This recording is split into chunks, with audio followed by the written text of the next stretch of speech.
అందరికీ నమస్కారం. రాష్ట్ర స్థాయిలో దర్శిలో 91% పోలింగ్ చేసి ప్రజాస్వామ్యబద్ధంగా దర్శి ప్రజలందరూ కూడా అత్యధిక ఓట్లు వేసిన ప్రజలందరికీ మరీ నమస్కారాలు.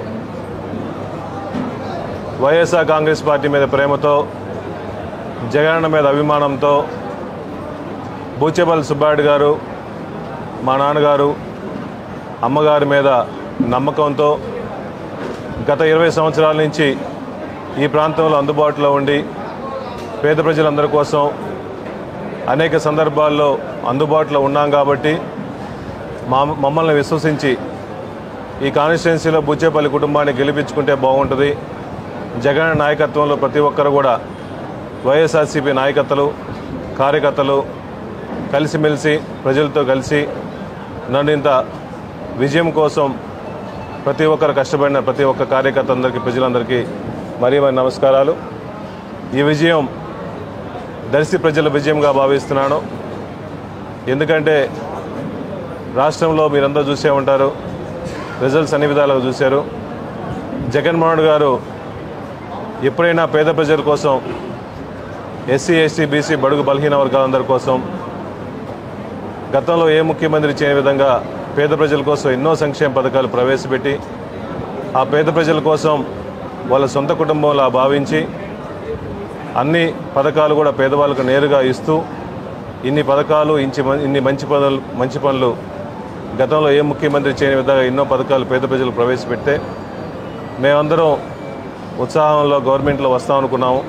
కానీ ఎన్నో కారణాల వల్ల ఎలా జరిగిందో మాకు తెలియదు. కానీ నిజంగా మేము గవర్నమెంట్లో రాలేకపోవడం నిజంగా చాలా బాధగా ఉంది. జగన్మోహన్ గారిని మొన్న కలిసినప్పుడు కూడా నిజంగా జగన్మోహన్ గారు మన పేద ప్రజల కోసం ఎన్నో మంచి పనులు చేశాము, ఏ కారణాల వల్ల మన గవర్నమెంట్ రాలేదని చెప్పేసి చాలా బాధగా ఉన్నారు. మేము కూడా కార్యకర్తలందరూ, ప్రజలందరూ కూడా బాధగా ఉన్నాము. ఎందుకంటే ఇచ్చిన పథకాలు, ఇచ్చిన మేలు ఎన్నో విధాలుగా గతంలో ఎప్పుడు చేయని విధంగా మనం చేసాము. కానీ గవర్నమెంట్లో లేకపోవడం జరిగింది. నిజంగా బాధ అనిపిస్తుంది. పదవులు ఉన్నా, పదవులు లేకపోయినా, గవర్నమెంట్లో ఉన్నా లేకపోయినా ప్రతి ఒక్క కార్యకర్త కూడా సమన్వయం పాటించి మనం కష్టపడి మన వంతు మనం పనిచేసాము. ఇదే నియోజకవర్గానికి గతం నుంచి సేవలు చేస్తూ ఉన్నాము. ఎప్పుడు కార్యకర్తలకు అందుబాటులో ఉంటాము. ప్రతి ఒక్క కార్యకర్త కూడా సమన్వయం పాటించి గ్రామంలో ఎటువంటి అల్లర్లు జరగకుండా ప్రతి ఒక్కరు సమన్వయం పాటించవలసిందిగా మనస్ఫూర్తిగా కోరుకుంటున్నాము. అదేవిధంగా రాజంపల్లిలో జరిగిన ఘటనలో రాజశేఖర్ గారికి పెట్రోల్ పోసి తగలేయటం నిజంగా చాలా బాధగా ఉంది. ఎందుకంటే 2004 నుంచి 2009 వరకు కులాలకి, మతాలకి, పార్టీలకు అతీతంగా రాజశేఖర్ గారిని దైవంగా పూజించారు ఉమ్మడి రాష్ట్రంలో. ఎందుకంటే రాజశేఖర్ గారి టైంలో ఇచ్చిన పథకాలన్నీ హామీలు నెరవేర్చి ఎప్పుడూ లేని విధంగా రైతు రుణమాఫీ అన్ని హామీలు నెరవేర్చి రైతులందరికీ ఫ్రీ కరెంట్ ఇచ్చి ఈ రాష్ట్రంలో పేదవాళ్ళందరూ బాగుండాలని ఆరోగ్యశ్రీ పథకం పెట్టిన అటువంటి మహానుభావుడి మీద పెట్రోల్ బోర్డు అందించడం నిజంగా చాలా బాధాకరంగా ఉంది. ప్రజలందరూ గమనించాల్సిన అవసరం ఉంది. ఎవరైనా ప్రతి పార్టీ వాళ్ళు వాళ్ళ నాయకులను పూజించుకుంటారు.